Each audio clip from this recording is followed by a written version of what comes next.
champions on the side of T1 and the front line you have, you can just pop people. But he'll play Vex! All right, it's been a while. The Vex is going to be locked in here for game of this series. Inspire Arena or go home, and then you have to play in the play-ins against the LPL 4th seed. I think we'll get any added information, but otherwise we'll just go along with the game. Yeah, I think Casual Speculation is probably closest to anything we have, and let's move on. So, yeah, this is a bad matchup for Yone. Faker is in a little bit of trouble. Extra back off during all of that. Now the wave is pushing towards him as Doran is caught. This is not where he really wanted to go for the honey fruit, and Chovy is right in position. Doesn't quite find the Q, and does find the ulti to pick up the kill there. Chovy might actually be able to find another one, and then does hit it onto Faker, who will be snapping back, but it's going to be an exchange here, 1-for-1 with the Grubs. There's a Chemtech Dragon, so pretty high value to grab this one early. Gen.G. I think they are going to be fighting a lot. It's going to be a lot of tension, and it starts now. Paranoia comes down. The Nature's Grasp does come on through, but it is so much damage onto the Lilia, and she just gets obliterated. Keria now finding himself in an awkward spot as Chovy flashes over to pick up the feats of warfare. And even there's trains coming into the top side of the map. Doran to try and boop Keen away. Keen just trying to have fun like the rest of his friends on this map, but he's a top laner in the end, and so he's just going to have to go back to Bitfo. Guma and Keria, with those 3 Grubs, are going to get the whole turret! Okay, there's his first turret. This is what Ziggs is supposed to do. Yes. Get that culling over the top. They want Ruler to be able to actually fight in close range. This is my favorite type of draft disparity, is we're going to see another attempt to get Keen here, just thwarted by a rotation up, and he's going to try to turn this around. Yep, looking for the train. They will be able to knock up Doran, but the Nature is grasping. Knocked back. Great satchel there from Gumayusi, but the quickness is so good as well. Chovy over to the top, and it is going to be the Drake being taken by Canyon, and somehow all of Gen.G does. Quickness, though, Duro missing that ability to engage, and it does look like T1 should be able to grab this, and there it goes. Trying to play around that very defensively is, okay, Faker potentially collapsed on. Let's see what Gen.G can actually get done here as he does bring back the soul, but there's the Paranoia. The fear comes on through. Mega Inferno Bomb to try and offer some damage back, but it's not going to be enough. Faker is just going to whether it would have been enough. Does mean that Canyon doesn't have to invest his flash into the play. As Chovy looks for a bit of an angle there. Redemption for some support onto Doran, and that is going to be out of turret picked up. So, I mean, if you're ever going to put all your eggs in a basket, probably go with that one. If it says Chovy on it, it's a pretty good basket. Yeah, good basket, that one.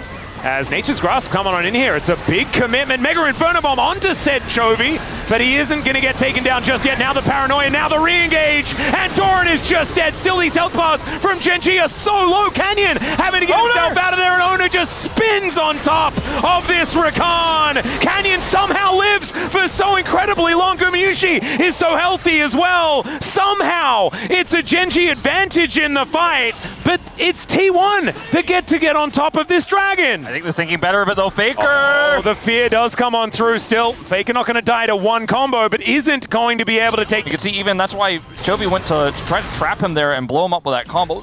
A little void thing that could not... and it is the dot going to be enough from Ruler, but not too much more is going to come of this. The other one has been started. And he's just going to buy an item before he goes in. Yeah, Redemption coming on through. That is going to give them the information that this has been taken, as there are a lot of presents, but they're not being woken up as Chovy off to the side. Faker comes on in, there's the Paranoia. They're looking to try and turn this. Chovy lands the ult, gets in there, and both of the carries just get destroyed as Lilia and Yone go down. Doran tries to get out, but now Keria not going to be so lucky. Feats of strength come in as well for Gen.G as they take the Otacon. And that point in this game, when we first saw the Chemtech Dragon, we're like, we don't know what soul it's going to be. It's an Ornn, again, with Mountain Soul. Another Mountain Soul game here. Removing turrets off the map. And this bottom outer is going to get taken. Mega Inferno Bomb is going to deal with the wave. And this is what this composition from T1 does very well. It's why Gen.G have been unable to take... the ornaments and the Mountain Soul makes that late game feel a lot more palpable than it did before. It felt like before you're like, oh, 1,000 goldie. That's use poke to try to control objectives. These are the questions they're going to have to answer as a culling comes out from Ruler. Wow, that's doing a lot of damage. As Ruler has a ton of farm in this game. He's ahead of the clock by 20 CS, which is kind of ludicrous. I mean, they did a lot of damage here. They have controlled this Baron Pit now. Yeah, Kane trying to look for that knock-up. Doesn't quite get it. as he could theoretically go to sleep, but I don't think they want to use it on Justin Orn, who can mitigate the CC. Faker here towards this bottom side of the map. Chovy trying to get that split to work. He should be able to get this turret with the TP there to the mid lane. Okay, it doesn't have really a thicker wave. I thought he had a bigger one here. It does have another one coming, but it's going to require response here from T1. Yeah, Faker is backing. I'm not going to be invested into this or anything like that.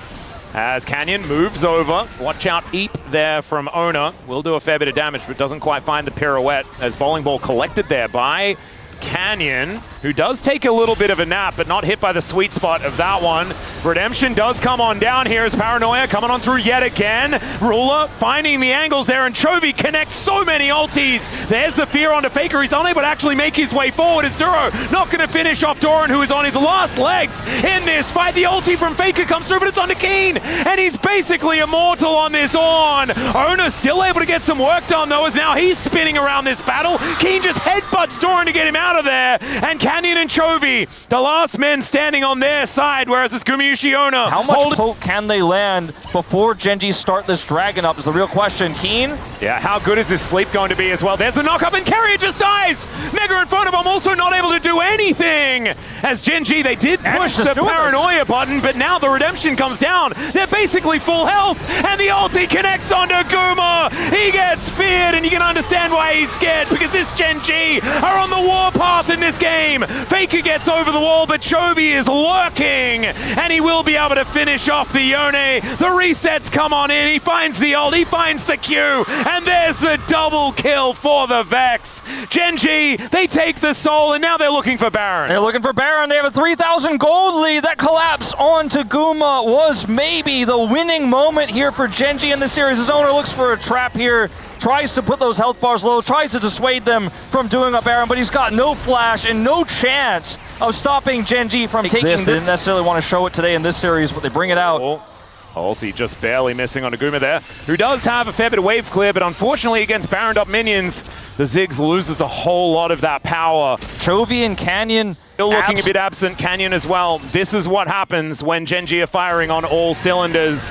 As the train has left the station, there's the knock-up onto Carrier. This tree not lasting very long. The knock-up immediately afterwards onto Doran as well, as Keen manages to find that angle, and now Chovy is lurking, looking for the ulti. This time he connects it. The ult from Faker to try and pick him up though, but unfortunately these wallets be heavy, and down goes the Ziggs with no response. They clear the wave, they buy themselves some time in this game, and they're certainly going to need it. 40 seconds on this Ziggs, 30 on the Jace, and the map is falling around them with this Baron buff wave coming through. It's just a matter of time before this base is cracked open. Looks like Gen.G might have their opportunity for revenge on KT, and potentially then revenge on Hanwha for the Summer Finals in 2024. One last opportunity to defend for T1. Bit of a face plant here from Keen, but we'll see whether they actually have the damage to take him down. I don't even think Nexus turrets are really doing anything to this on. First Nexus turret will be taken out as T1 clearing out the wave, and with everyone respawning and some lower health bars, it looks like Gen.G are trying to get themselves out of their. Faker